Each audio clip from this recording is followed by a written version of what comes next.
Assalamu alaikum dear students.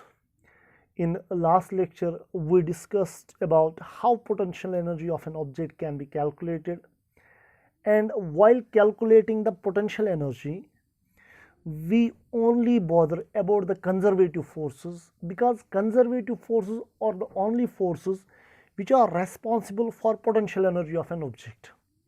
So today first I will try to make you people understand a very important note point, that is, if the conservative forces are doing the work, if work is done by conservative forces, then definitely the potential energy of the object changes. That means work done by conservative forces is responsible for the change in potential energy of the object. In the previous lectures we have already understood that work done by all force equal to change in kinetic energy, and that was work energy theorem. But today I want you people to understand the fact that if we consider only conservative forces, that means work done by conservative forces only, that will be equal to change in potential energy. Minus actually means decrease in potential energy if work done by the conservative force is positive. That means if we consider only conservative forces, that time work energy theorem can also be stated as work done by conservative forces only, that will be equal to change in potential energy of the object. ठीक है बेटा, मैं ये बस कह रहा हूँ कि अगर आप सारे फोर्सेस कंसिडर करेंगे तो वर्क एनर्जी थ्योरम ये है, work done by all forces, whether conservative, non-conservative, pseudo forces, whatever the forces involved are there, work done by all forces equal to change in kinetic energy. But while calculating the work done, if we consider only conservative forces, then work done by conservative force equal to change in potential energy. This means that conservative forces are mainly responsible for changing the potential energy of an object. Suppose we take a basic example over here. Suppose we are taking a basic example over here. Suppose an object is placed on a surface and it is already having some velocity v. Suppose the object has reached to this very point and finally it stops. What is the force which is responsible for stopping the object? It is a frictional force, obviously.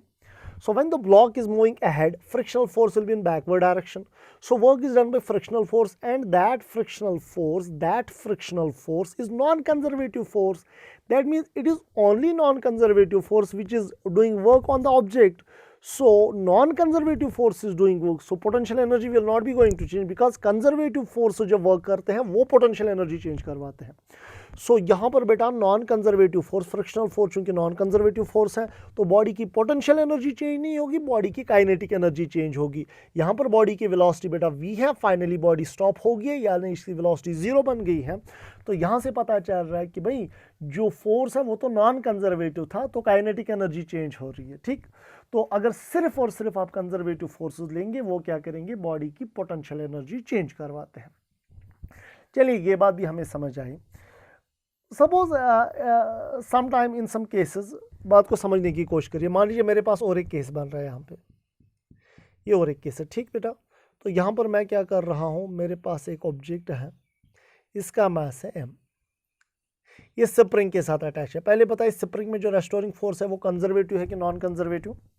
Spring में जो restoring force बेटा होता है that is conservative force. अब मैं ये कह रहा हूँ, सपोज ऑलरेडी ये ब्लॉक जो है ये हमने ऑलरेडी इसको यहाँ तक लिया था, यानी स्प्रिंग जो थी वो पहले ही मान लीजिए स्ट्रेचड थी. ठीक, जब मैं और मान लीजिए there is friction between the surfaces also. ठीक है ना बेटा. सो जब मैं इस ब्लॉक को छोड़ने वाला हूँ, जब ये वापस आएगा तो मुझे बताइए कौन कौन सा फोर्स वर्क करेगा. Restoring force will be doing work. ठीक, सो रेस्टोरिंग फोर्स वर्क कर रहा है, और कौन सा फोर्स वर्क कर रहा है, फ्रिक्शनल फोर्स. अगर आप restoring force plus frictional force लोगे, वो सारा वर्क डन निकालेंगे, that will be equal to change in kinetic energy. सारे, मैं नहीं कह रहा हूँ सिर्फ नॉन कंजर्वेटिव फोर्स की वजह से वर्क डन निकाले, मैं कह रहा हूँ सारे फोर्सेस से जो वर्क आप निकालेंगे whether it is conservative with non conservative. So यहाँ पर दोनों फोर्स है, एक तो कंजर्वेटिव फोर्स यानी स्प्रिंग में जो फोर्स है, और दूसरा फ्रिक्शनल फोर्स। दैट मीन्स एक कंजर्वेटिव फोर्स है, दूसरा कौन सा है, नॉन कंजर्वेटिव फोर्स। सो ये दोनों फोर्सेस मिलके जो टोटल वर्क करेंगे वो सारा किसके बराबर होगा, चेंज इन काइनेटिक एनर्जी। लेकिन अगर आप सिर्फ कंजर्वेटिव फोर्स निकालेंगे, मतलब कंजर्वेटिव फोर्स की वजह से सिर्फ वर्क डन ढूंढेंगे, हालांकि नॉन कंजर्वेटिव फोर्स भी इन्वॉल्व हो रहा है, मैं कह रहा हूँ अगर आप सिर्फ कंसिडर करेंगे कौन सा फोर्स, कंजर्वेटिव फोर्स, तो उस टाइम पे अगर आप लिखेंगे सिर्फ work done bye spring restoring force only, आपको यहाँ पर जरूर डेफिनेटली लिखना पड़ेगा चेंज इन पोटेंशियल एनर्जी। सो अगर आप मोशन के दौरान ऑब्जेक्ट पे कई सारे फोर्स एक्ट हो सकते हैं, कंजर्वेटिव भी नॉन कंजर्वेटिव भी, अगर आप सिर्फ चूज करेंगे कंजर्वेटिव वाले, बाकी छोड़ देंगे, सो उन सारे कंजर्वेटिव फोर्सेस जो वर्क डन होगा बेटा वो किसके बराबर होगा, change in potential energy of the object, and work done by all the force equal to change in kinetic energy. तो ये और क्लियर हो जाएगा जब हम आगे बेटा देखेंगे, आगे समझने की कोशिश करेंगे। लेकिन इससे पहले कि हम आगे बढ़े, मैं आपको और एक पॉइंट यहाँ पर बताना चाहूँगा, वो ये कि ध्यान रखिए, बात को समझने की कोशिश करिएगा बेटा। क्या मैं इसके बदले ऐसे लिख सकता हूँ, वर्क डन जो आएगा it is equal to minus, ये चेंज है, मैं लिख सकता हूँ final potential energy minus initial potential energy, ठीक है ना। So work done is equal to minus final potential energy minus initial potential energy. मुझे आप एक बात बताइए, अगर फाइनल पोटेंशियल एनर्जी बेटा ज़्यादा होगी, बात को समझिए, ये final potential energy is greater than initial potential energy, ये वैल्यू पॉजिटिव आएगा ना, ये वैल्यू अगर ये ज़्यादा होगा, फाइनल ज़्यादा, ये वैल्यू क्या आएगा, पॉजिटिव, पॉजिटिव को नेगेटिव से मल्टीप्लाई होगा तो क्या बनेगा, नेगेटिव, यानी वर्क डन क्या आएगा, नेगेटिव। इसका मतलब ये है कि अगर फाइनल पोटेंशियल एनर्जी ज़्यादा है, अगर पोटेंशियल एनर्जी बढ़ गई है, तो अगर ये ज़्यादा होगा, सब्ट्रैक्शन जो आएगा वो पॉजिटिव होगा, पॉजिटिव इंटू नेगेटिव हुआ नेगेटिव, वर्क डन आया नेगेटिव, यानी जब नेगेटिव वर्क डन होगा, कौन सा वर्क डन होगा, negative work done, potential energy बढ़ेगी कम होगी, देखिए पोटेंशियल फाइनल ज़्यादा है यानी पोटेंशियल एनर्जी बढ़ रही है। So most important point to be noted here is that if, शाबाश, अगर वर्क डन बेटा क्या होगा, नेगेटिव, किसकी वजह से, कंजर्वेटिव फोर्स की वजह से, अगर वर्क डन नेगेटिव होगा तो पोटेंशियल एनर्जी जो बेटा, पोटेंशियल एनर्जी बढ़ेगी, potential energy increase, negative work done increase the potential energy. और अगर वर्क डन बेटा क्या होगा, पॉजिटिव, इसका मतलब है पोटेंशियल एनर्जी क्या हो जाएगी, डिक्रीज हो जाएगी, सिंपल। अगर हमारे पास कोई ऑब्जेक्ट है, अगर आप इसको थ्रो करोगे ग्राउंड से ऊपर की ओर लोगे, पहले बताओ इस पर कौन सा कंजर्वेटिव फोर्स एक्ट हो रहा है, ग्रेविटी, वेट। तो जब ऑब्जेक्ट ऊपर जाएगा, जो ही ये ऊपर की ओर जाएगा, वेट नीचे होगा, वर्क डन पॉजिटिव होगा कि नेगेटिव, नेगेटिव, तो वर्क डन नेगेटिव यानी पोटेंशियल एनर्जी, यानी जब ऑब्जेक्ट ऊपर जाएगा पोटेंशियल एनर्जी बढ़ेगी, ऑब्वियसली। अच्छा, अगर पार्टिकल नीचे आ रहा है, अगर ये ऑब्जेक्ट बेटा नीचे आ रहा है, वर्क डन पॉजिटिव होगा कि नेगेटिव, फोर्स भी नीचे, ग्रेविटी भी नीचे, डिस्प्लेसमेंट भी नीचे, सो वर्क डन क्या आएगा, पॉजिटिव। बताइए नीचे आते आते वर्क डन क्या है, पॉजिटिव, पोटेंशियल एनर्जी क्या हो रही होगी, डिक्रीज, नीचे आते आते पोटेंशियल एनर्जी डिक्रीज होगी, यानी जब वर्क नेगेटिव आएगा पोटेंशियल एनर्जी बढ़ेगी, जब वर्क पॉजिटिव होगा पोटेंशियल एनर्जी डिक्रीज होगी, सिंपल। इसी तरह से अगर आप किसी स्प्रिंग के साथ आपने कोई मास अटैच किया हुआ है, मुझे एक बात बताइए, जब मैं मास को राइट की ओर लूँगा, वर्क डन पॉजिटिव होता है कि नेगेटिव, आपने पढ़ा है minus half of k x square होता है वर्क डन, अब half of k x square positive work done है या नेगेटिव वर्क डन, क्योंकि ब्लॉक राइट की ओर जा रहा है, यानी मीन पोजीशन से जब ब्लॉक दूर जाता है, मैंने पढ़ाया है नेगेटिव वर्क डन होगा, दैट मीन जब ब्लॉक मीन पोजीशन से दूर भागेगा वर्क डन नेगेटिव होगा, बेटा पोटेंशियल एनर्जी बढ़ेगी, समझ आ रही है बात। और अगर आप ब्लॉक ऑलरेडी इसको स्ट्रेच किया है स्प्रिंग को, और ब्लॉक आ रहा है कहाँ की ओर, मीन पोजीशन की ओर, जब ब्लॉक मीन पोजीशन की ओर आएगा तो वर्क डन पॉजिटिव होगा कि नेगेटिव, पॉजिटिव होगा, पढ़ाया मैंने ऑलरेडी। सो work done positive means potential energy decrease हो जाएगी, ठीक है ना। ये बेसिक कॉन्सेप्ट है, ये अच्छे से आप समझने की कोशिश करें, तो आप जाके क्वेश्चन जो है बेटा वो आसान हो जाएंगे आपके लिए, और आपके लिए बहुत सारे रास्ते खुल जाएंगे, ठीक। चलिए ये बात तो समझ आई। फाइनली मेरा नोट पॉइंट क्या था, ये अगर आप लिखना चाहोगे आप लिखिए, ये नोट पॉइंट लिखिए, work done by conservative forces is always equal to change in potential energy of the object, work done by conservative force is always equal to change in potential energy of the object, ठीक। चलिए ये बात तो समझ आई हमें। इसके आगे अब हम इसको अप्लाई करेंगे, इस नोट पॉइंट को क्वेश्चंस में देखेंगे कैसे अप्लाई किया जा सकता है, ठीक है ना बेटा। आप मुझे बताइए, सपोज क्वेश्चन है आपके पास, ये छोटा सा टॉपिक मैं लिख सकता हूँ, elastic potential energy, elastic potential energy. Elastic potential energy का क्या मतलब है?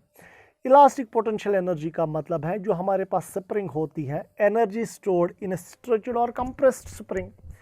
स्प्रिंग में जो एनर्जी स्टोर होगी जब ये स्ट्रेच होगी या कंप्रेस होगी तो उस टाइम पे एनर्जी जो स्टोर होती है that is called as elastic potential energy. आप लिख सकते हैं नोटबुक पे, it is the energy store in stretched और कंप्रेस्ड स्प्रिंग। बेटा देखिए एक सिंपल सा सीन यहाँ पे दिख रहा है आपको बोर्ड पे। ये एक स्प्रिंग है, इसके साथ एक ऑब्जेक्ट अटैच है जिसका मास है और ये रिलैक्स्ड स्टेट में है स्प्रिंग, ठीक है ना। सबसे पहले मुझे बताइए इस ऑब्जेक्ट की पोटेंशियल एनर्जी यहाँ पे क्या होगी। शाबाश, कुछ होगी कि नहीं? जीरो होगी। और अगर जीरो होगी क्यों? ये रिलैक्स्ड स्टेट है स्प्रिंग का बेटा, तो रिलैक्स्ड स्टेट में what is restoring force acting on the object? Zero. यानी ऑब्जेक्ट पे जब फोर्स ही नहीं है, कंजर्वेटिव फील्ड में ऑब्जेक्ट है ही नहीं, कंजर्वेटिव फोर्स है ही नहीं, तो पोटेंशियल एनर्जी की बात ही नहीं बनती है। सो पोटेंशियल एनर्जी तो डेफिनेटली जीरो होगी बिकॉज इसके ऊपर कोई फोर्स एक्ट नहीं कर रहा है। पोटेंशियल एनर्जी तब वजूद में आती है जब कंजर्वेटिव फोर्स एक्ट कर रहा होता है। सो यहाँ पर इसकी पोटेंशियल एनर्जी होगी जीरो। इसके बाद ये यही स्प्रिंग मैंने फिर से बनाया, लेकिन मैंने ऑब्जेक्ट को राइट की ओर लिया, इसको स्ट्रेच किया है। ये स्प्रिंग जो है बेटा ये स्ट्रेच हो गई है एक्स, ठीक। अभी यहाँ पर इस पर रेस्टोरिंग फोर्स होगा, दैट मीन्स इसकी पोटेंशियल एनर्जी डिफाइन होगी। तो कैसे करेंगे? मैंने अभी भी नोट पॉइंट पढ़ा है, मुझे इस पॉइंट पे निकालनी है बेटा potential energy of the spring. तो कितनी होगी पोटेंशियल एनर्जी? हमने पढ़ा है work done by conservative force किसके बराबर होता है? माइनस, शाबाश, final potential energy minus initial potential energy. Initial potential energy zero, final चूंकि हमें निकालनी है। वर्क कौन सा कंजर्वेटिव फोर्स कर रहा है? स्प्रिंग में जो रेस्टोरिंग फोर्स है कितना वर्क कर रहा है? Half of k x square, positive की नेगेटिव? चूंकि ब्लॉक मीन पोजीशन से दूर जा रहा है तो नेगेटिव वर्क डन, तो मैं लूंगा -1/2 के x square. This is negative work done by the restoring force by the conservative force, ठीक है। तो ये किसके बराबर आएगा? माइनस, फाइनल पोटेंशियल एनर्जी निकालनी है, इनिशियल जीरो है तो आएगा माइनस UF, बिकॉज ये तो जीरो हो गया, माइनस माइनस कैंसिल होगा। What is final potential energy? Half of k x square, simple. यानी स्ट्रेच्ड स्प्रिंग में बेटा पोटेंशियल एनर्जी किसके बराबर होती है? Half of k x square. It is always equal to half of k x square. आज के बाद याद रखना, अगर स्प्रिंग स्ट्रेच है, what is potential energy stored in the spring? Half of k x square. What is potential energy stored in the object? That is half of k x square. सो ऐसे create किया जाता है। अब कभी कभार मान लो इस ऑब्जेक्ट पे फ्रिक्शनल फोर्स भी एक्ट हुआ होता, जब मैंने इसको राइट की ओर लिया, पोटेंशियल एनर्जी निकालने के लिए मुझे वो लिखना ही नहीं है फ्रिक्शनल फोर्स, बिकॉज मुझे नॉन कंजर्वेटिव फोर्स लिखना ही नहीं है। अगर मैं वो भी लिखता फिर यहाँ से आता है चेंज इन काइनेटिक एनर्जी। क्योंकि मुझे पोटेंशियल एनर्जी निकालनी थी इसलिए मैंने सारे नॉन कंजर्वेटिव फोर्स जो है बेटा वो इग्नोर कर दिए। आ रही है बात समझ? चलिए क्वेश्चन दिखाएंगे जहाँ पे थोड़ा आपका और क्लियर हो जाएगा, आपको और थोड़ा मज़ा आ जाएगा पोटेंशियल एनर्जी निकालने में, ठीक है ना। आराम से देखिए, सारा समझ आएगा, सारा सीन समझ आएगा बेटा। देखिए क्वेश्चन क्या है। क्वेश्चन बहुत ही सिंपल है। Find potential energy of object if it is taken from H1 to H2। Find potential energy of object if it is taken, हम इसको ले रहे हैं कहाँ से कहाँ? शाबाश, from H1 to H2। Height H1 से हाइट H2 तक ले रहे हैं। देखिए क्वेश्चन बहुत अच्छा है। मान लीजिए ये हमारे पास एक स्प्रिंग है, ठीक, और ये स्प्रिंग मासलेस है, इसलिए अपनी वेट की वजह से कंप्रेस बिल्कुल भी नहीं होगी। इसके बाद हमने क्या किया? हमने यहाँ पर एक ऑब्जेक्ट रखा, ठीक है, और ये ऑलरेडी H1 हाइट थी, ठीक है ना बेटा। बहुत सिंपल है, आराम से क्वेश्चन देख लीजिएगा। अब इसका मास, ऑब्जेक्ट का मास है बेटा। अब मैंने क्या किया? मैंने इसको ऊपर लिया स्प्रिंग के साथ, इस पर मैंने फोर्स एक्सर्ट किया, इसको ऊपर लिया और ये चला गया अप टू हाइट H2। यानी इसका सीन अब ये कैसा हुआ? ये कैसा बन गया होगा? स्प्रिंग स्ट्रेच हो गई होगी, यानी ऐसे सीन हुआ होगा, ठीक है बेटा। ऑब्जेक्ट यहाँ है, अभी इसकी हाइट कितनी है? H2। हमें बताना है potential energy of the object. इस पॉइंट पे इसकी पोटेंशियल एनर्जी क्या होगी? मैं फिर से यही थ्योरम यूज करूंगा, work done by conservative force equal to change in potential energy. सबसे पहले मुझे बताएं इनिशियल पोटेंशियल एनर्जी कितनी है। स्प्रिंग चूंकि रिलैक्स है, सो स्प्रिंग की वजह से स्प्रिंग रेस्टोरिंग फोर्सेस पे एक्ट नहीं हो रहा है, यानी इसमें इलास्टिक पोटेंशियल एनर्जी बिल्कुल भी नहीं होगी बिकॉज स्प्रिंग रिलैक्सड है। लेकिन चूंकि ये ग्रेविटी में है तो ग्रेविटेशनल फोर्स एक्ट हो रहा है ना बेटा, ग्रेविटेशनल फोर्स एक्ट हो रहा है। इसमें ग्रेविटेशनल पोटेंशियल एनर्जी होगी जो आप लास्ट लेक्चर में पढ़ चुके हैं, वो किसके बराबर होगी, mgh1। इसलिए इनिशियल पोटेंशियल एनर्जी कितनी है, mgh1। फाइनल पोटेंशियल एनर्जी कितनी होगी, फाइनल पोटेंशियल एनर्जी, एक तो ग्रेविटी की वजह से पोटेंशियल एनर्जी है और ये स्ट्रेच भी हुई है ना, स्ट्रेच भी हुई है। कितनी स्ट्रेच हुई है स्प्रिंग, शाबाश, H2 टोटल है, H1 यहाँ से यहाँ तक है, तो इतना स्ट्रेच हुआ, यानी H2 माइनस H1। मैं ऐसे लिखूंगा बात को, समझ लिखूंगा work done by conservative forces. कौन कौन सा फोर्स वर्क करेगा, एक तो ग्रेविटी, बिकॉज ऑब्जेक्ट ऊपर ले रहे हैं, work done by gravity plus work done by restoring force, that is equal to, शाबाश, minus final potential energy minus initial potential energy. बहुत अच्छा क्वेश्चन है। तो बताइए यहाँ से यहाँ तक ग्रेविटी ने कितना वर्क किया। So work done by gravity will be equal to mg, displacement कितनी हुई, यहाँ से यहाँ टोटल है H2, यहाँ है H1, सो mg H2 माइनस H1। समझ आ रही है बात बेटा, ये ग्रेविटी ने वर्क किया। रेस्टोरिंग फोर्स ने कितना वर्क किया, स्प्रिंग स्ट्रेच हुई, पॉजिटिव वर्क हुआ होगा, negative work done, negative work done definitely, तो क्या मैं लिखूंगा माइनस 1/2 kx²। समझ आ रही है बात, कंफ्यूजन मत है। अच्छा चलिए, अच्छी बात है। फाइनल पोटेंशियल एनर्जी बेटा हमें ढूंढनी है, तो आएगा minus final potential energy. What is initial potential energy, initial potential energy कितनी है, शाबाश, इनिशियल पोटेंशियल एनर्जी, इसमें ऑलरेडी ग्रेविटेशनल पोटेंशियल एनर्जी है, that is equal to mgh1। अब ये फाइनल पोटेंशियल एनर्जी ढूंढनी है, तो इसको अगर आप ऐसे लिखेंगे, क्या आएगा, mgh2 minus mgh1 minus 1/2 kx²। ये माइनस दोनों को मल्टीप्लाई होगा, ये माइनस माइनस बनेगा प्लस, ठीक है ना, तो ये माइनस माइनस बनेगा प्लस। चलिए ऐसे लिखेंगे, minus uf minus minus is plus mgh1। आया समझ, uf निकालना है इसलिए इसको यहाँ लाएंगे, इस सारे को इधर लाएंगे। So what is final potential energy equal, that is equal to mgh1 minus mgh2, शाबाश, प्लस mgh1 प्लस 1/2 kx²। सो ये होगी बेटा फाइनल पोटेंशियल एनर्जी ऑब्जेक्ट की। अब यहाँ पर आप लिख सकते हैं, ये था सॉरी mgh1 हो गया ट्वाइस mgh1। फिर इसको फर्दर सॉल्व किया जा सकता है या ऐसे ही रहने देंगे, कोई परेशानी की बात नहीं है। So this will be the final potential energy of the object at that very point.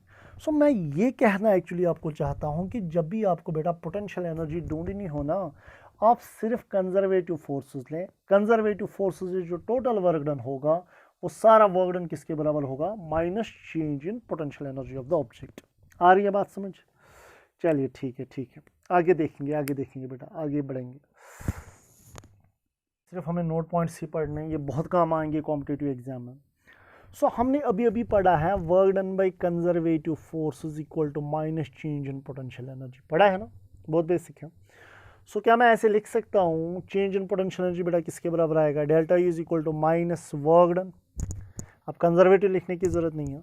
So change in potential energy will be equal, अगर वेरिएबल फोर्स एक्ट हो रहा तो डेफिनेटली आएगा वर्क डन किसके बराबर होता है, शाबाश, एफ डॉट डी एक्स। सो मैं लिखूंगा एफ डॉट डी एक्स। समझ आ रही है बात, सिंपल। थोड़ी change in potential energy equal to minus integration, ये बनेगा F D X cos theta, ठीक है ना। सो दैट मीन्स ये टोटल वर्क डन है, total work done will be equal to change in potential energy. अगर मैं ये पोटेंशियल एनर्जी में चेंज बहुत कम लाऊं, स्मॉल चेंज डी यू में लिखूंगा, तो वर्क डन फिर टोटल मत लेना पड़ेगा, थोड़ा सा वर्क डन लेना पड़ेगा। सो दैट मीन्स यहाँ पे क्या आएगा, माइनस, ये बनेगा F D X cos theta, simple. So total change in potential will be equal to total work done, small change in potential will be equal to small work done. Integration तो नहीं लेंगे, small work done लेंगे। तो यहाँ पर क्या आएगा, शाबाश, D u by d x किसके बराबर आएगा बेटा, D u by d x, ये बनेगा माइनस, ये डी एक्स नीचे लाए बना माइनस एफ कॉस थीटा।